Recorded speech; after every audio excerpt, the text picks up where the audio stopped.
Hello student, Gargi tutorial ক্লাসে তোমাদের স্বাগত জানাই। আজকে আমার বিষয় হলো ক্লাস 11 সংস্কৃত। আমরা জানি ক্লাস 11 সংস্কৃত এবছর থেকে আলাদা হয়ে গেছে। এখন সেমিস্টার সিস্টেম হয়েছে, 6 মাস অন্তর অন্তর একটা করে পরীক্ষা হবে এবং প্রথম যে 6 মাসের যে পরীক্ষাটা হবে সেই পরীক্ষাটা হবে তোমাদের এমসিকিউ। চলো দেখে নেওয়া যাক আজকের সিলেবাসটা। দেখো, প্রথমে যেটা তোমাদের পড়তে হবে সেটা হচ্ছে উপমন্যু কথা। উপমন্যু কথা, এরপর আসছে বর্ষা বর্ণনম।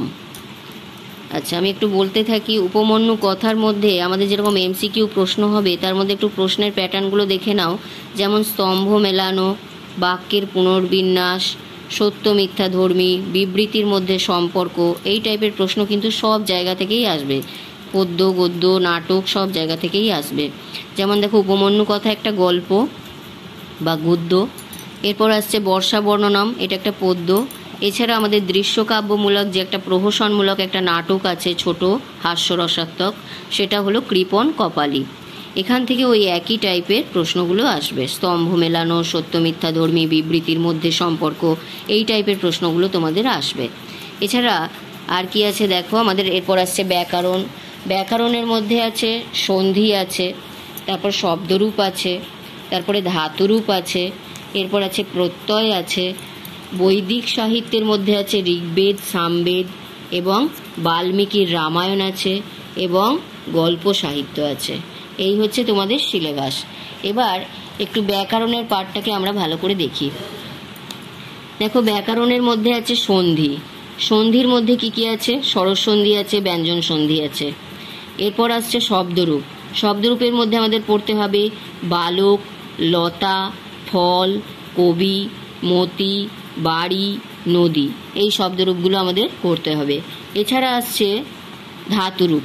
ধাতুরূপের মধ্যে আমরা দেখছি ভূ ধাতু, গম ধাতু, ক্রি ধাতু, পুজ ধাতু, এই চারটে আমাদের করতে হবে। এছাড়াও শব্দরূপের এই যেগুলো গেল বালক, লতা, ফল, কবি, মতি, বাড়ি, নদী, এগুলো ছাড়াও দেখো এখানে কিন্তু আরও আছে এক, দ্বি, এগুলো আছে সব সংখ্যাবাচকের মধ্যে। আবার সর্বনামের মধ্যে আছে অসমদ, যুষ্মদ, এগুলো আছে। তাহলে শব্দরূপ আর ধাতুরূপ গেল। এরপরে আসছে প্রত্যয়। প্রত্যয়ের মধ্যে দেখো ত, তবতু, তা, ল্যাপ, তিন, এই কটা প্রত্যয় আমাদের পড়তে হবে। এছাড়া আসছে বৈদিক জাতীয় মহাকাব্য, লৌকিক সংস্কৃত সাহিত্যের ইতিহাস। এর মধ্যে হচ্ছে ঋগ্বেদ, সামবেদ, আগেই বলেছি।